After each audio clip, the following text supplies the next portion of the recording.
Thank you so much for watching my videos. Thank you so much for commenting. Thank you for always sharing, liking. For those who have subscribed to my YouTube channel, thank you so much.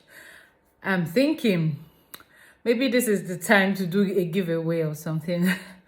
But I'll let you know if I'm going to do any of that. Today we are going to be talking about the other part of the questions during interviews, right?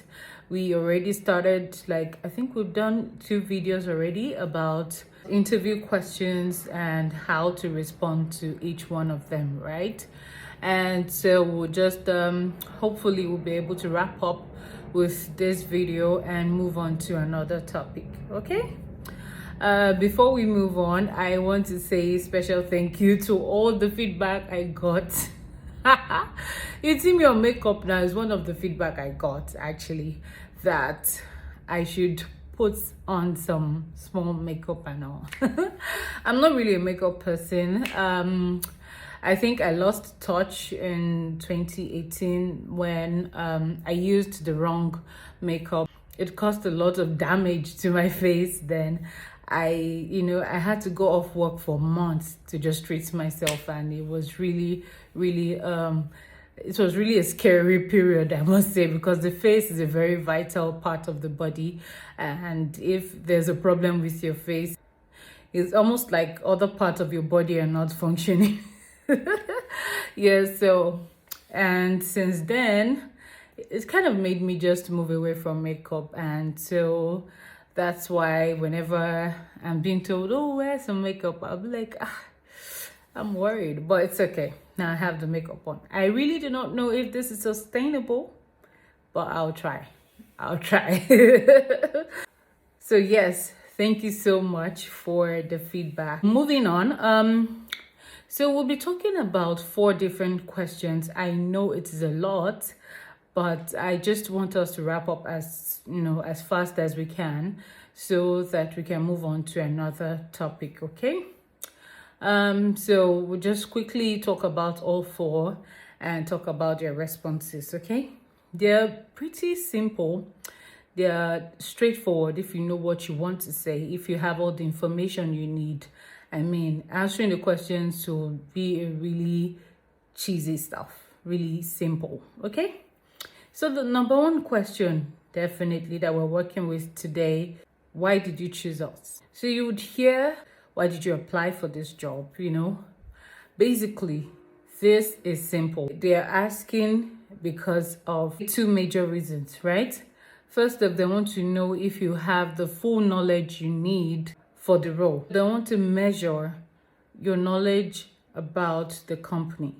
They want to know if you even have anything to say about the company at all, because there is no way you're answering a question about why us, why did you choose us, and you won't hit on things like, oh, your company's mission, vision statement, the product, services, the companies, the client, the color, or something about the company, okay?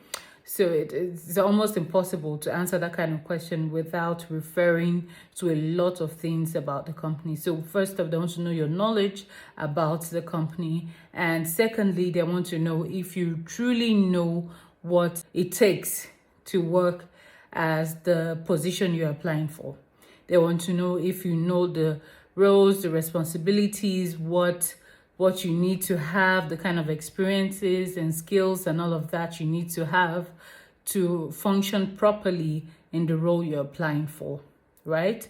And so if you are able to analyze and explain yourself and convince them that you chose them because of this factor, it means that you have done your homework about the company and you do know what you are applying for and you are capable of handling the position.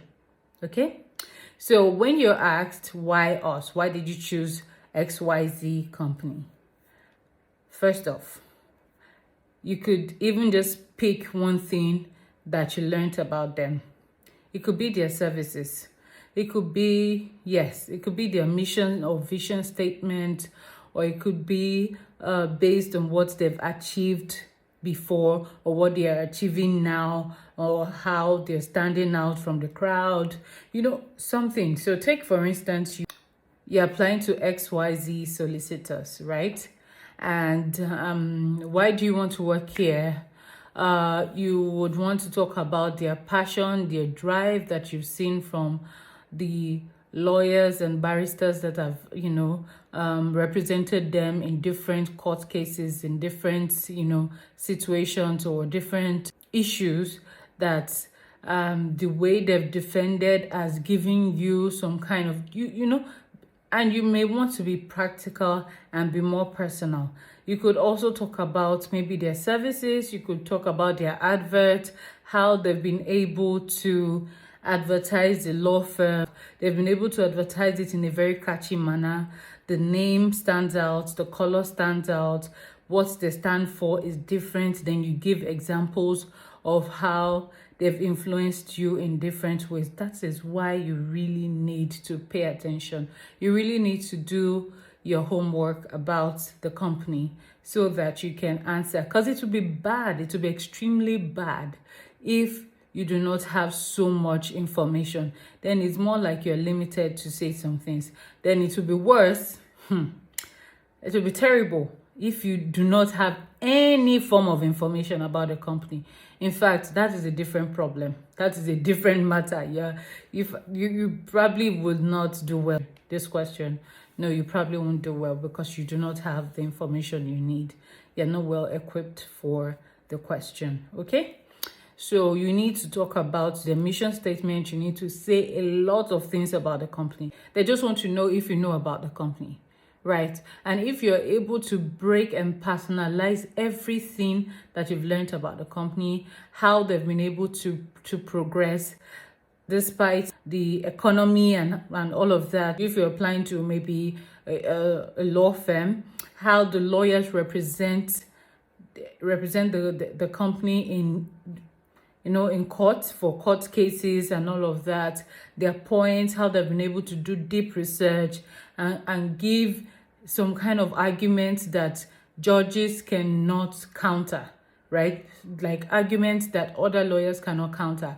You need to give them examples. That way, you have totally bought everyone on the panel.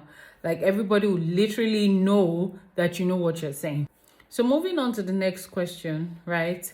Where do you see yourself in 5 years? That is a common question. They ask every time and I'll be like, how do you know what will happen in 5 years? I'm playing. But then again, of course, no one knows what will happen in 5 years. Even the person asking may no longer be in the company by that time, so I don't know. But anyway, so when you want to answer that question, it's very simple. Basically, they want to know if you have two things. If you have a plan. If you have a plan, then you have an idea of what you want to do in 5 years, right? And two, if you intend to stay with the company. Those are the two major things they really want to know. When they ask you, where do you see yourself in 5 years? They basically want to know if you have a plan for yourself, long-term, short-term, whatever term it is. They just want to know what you have in store for 5 years. And for the next thing is they want to know if you're planning to stay here, because honestly, it is very difficult. Like I say, it is very difficult to run a recruitment process. It's very difficult to hire someone, right? It's time consuming, it's stressful, it's money consuming, to be honest. It has a lot of factors tied to it. So a lot of times companies are just trying to see how they can recruit the right person that will stay for the longest, right? And someone that has the right knowledge, the right attitude, the right behavior, the right culture that would help the company. So if they see all of this and they see that you're the type that is a bit shaky, you're not willing to stay for long, they may not want to pick you for the job, because they feel like we'll still go over this process again. No matter how good this person is, not going to be here for long. And so what's the essence of even recruiting him or her anyway, And so that's why they ask that question. So where do you see yourself in 5 years? So after knowing why they're asking a question, which is to know if you want a plan for your life, and secondly, if you're going to be in the company, So once you know the two reasons, answering the question will be easy, right? So first off, you'd want to tell them things like, why wouldn't anybody want to be here? The company is this, is that, has been able to achieve this, despite how many, despite the challenging economy, despite the challenging competition, and all of that. I also see myself as one who wants to, grow in this position. Even if I'm still in this same position, at least in 5 years, I would have, developed personally, intellectually, and I would have been able to add more to my skills and experience from this job. So you can also say things like, in 5 years, I hope I would have been able to be an expert in this role to the point that I can be called upon to carry out some form of training for new recruits into this position or a lower position that is similar to my responsibility, right? All of that just show that all your plans in 5 years are there, and the constant thing in the plan is this company. If you make them understand that your plan for 5 years is to have developed, but to have developed in this company and in this role, either still occupying this current position or being made a higher person in this department, make them understand that you're still in this company. You still want to be in this company. You still want to have developed very well in 5 years in this company. If you emphasize on that, it will help you, to be honest. If you keep saying things like, oh, I want to have grown, hopefully I would have been a CEO of my company, blah, blah, blah, and you're just talking about you starting your own company. You are going. Nobody's going to recruit you. Nobody wants someone that would come in today and leave next week. It is a lot of stress, and so they would only want to go through the process once. They don't want to keep doing it, okay? Hopefully you would have been promoted to a higher position, but regardless, your aim is to have developed personally and professionally and be like a dictator, more like a lord when it comes to this position. So much so that you can be called upon to carry out some form of training for new recruits who will be doing or carrying out similar assignments in the company that is similar to your job role, or maybe a junior staff that will be reporting to you. Just say something that has to do with you developing and growing in that role in this company, okay? It shows some form of longevity. So that's what people want to hear, that's what they want to know, and that's why they're asking the question. What are your hobbies? Usually they would ask you this kind of question towards the end of the interview, because at this point they have made their choice, right? And so they just feel like, okay, we've known everything about you professionally, everything about you in terms of your profession, your skills, your experience, everything. We already know that part. And we have decided on what we want to do, but we cannot tell you immediately. So yeah, the only part of you we do not know is probably the social parts, things that have to do with you outside work, your kind of personality and all of that. So that's what will make them ask you questions like, what are your hobbies, right? I just want to know you, basically. So this is where you say, I like studying, or I like reading, I like singing. It'd be more fun in this question. There's no really restriction to how you can answer the question, right? I would still say that in as much as the question is somewhat informal, it still does not mean that you should drop your guard, okay? They're still watching, they're still waiting for you to make a mistake, or they're still, they just want to know how you respond to both serious environment and maybe with some form of laid back environment, right? Because when they begin to ask you questions about your hobbies, it's basically some form of laid back environment. So it's more like, okay, calm down. The tension can be reduced now. We've done what we want to do. We've seen everything we want to see. We've heard everything we want to hear, and we've made our decisions. And we just want to know the other part of you that we do not know. And that's why they ask about the hobbies, right? So you may want to say things like, I love swimming, I love dancing, I love, listening to music. Say something fun. Do not use this question as an opportunity to still be serious. To still be serious in the sense that, I'm not saying you shouldn't be serious, please do not get me wrong. I'm just saying that this is not the time to begin to analyze or make something look so political and make it look like you're using so much. No.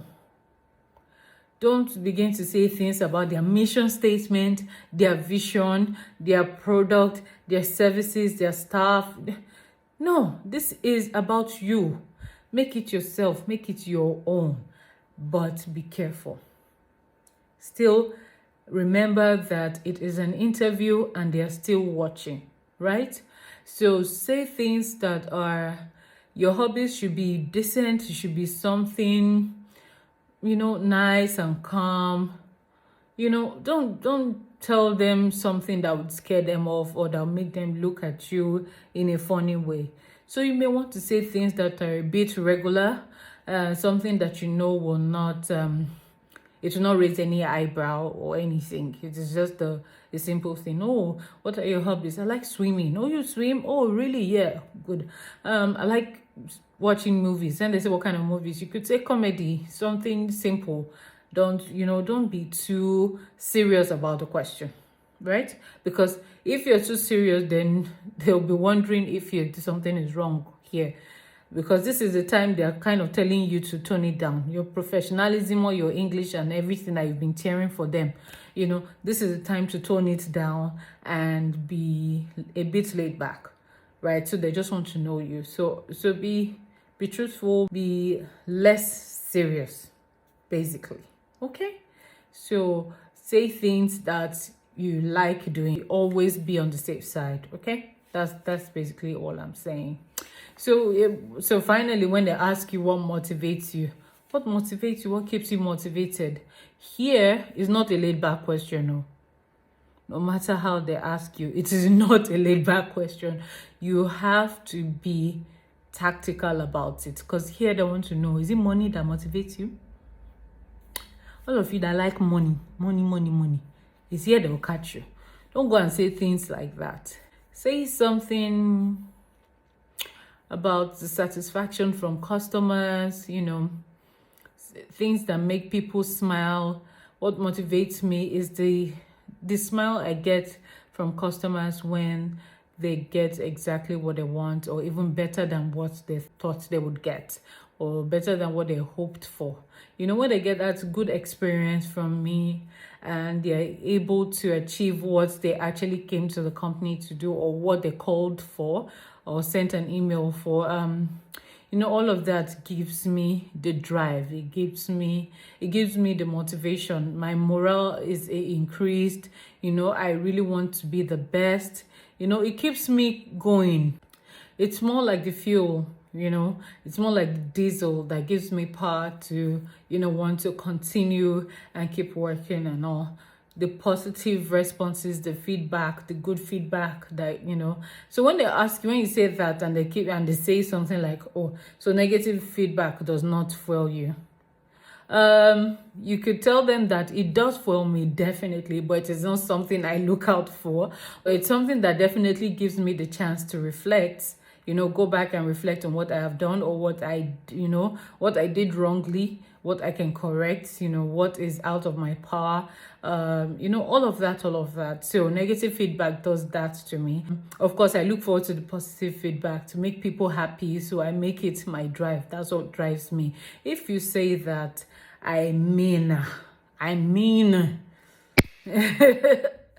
It is a good response. That's what I mean. It is very good to say that. Don't go and say something like, hey, what gives you motivation? My mother gives me motivation when I wake up. Of course, your mom gives you motivation, but it's not really some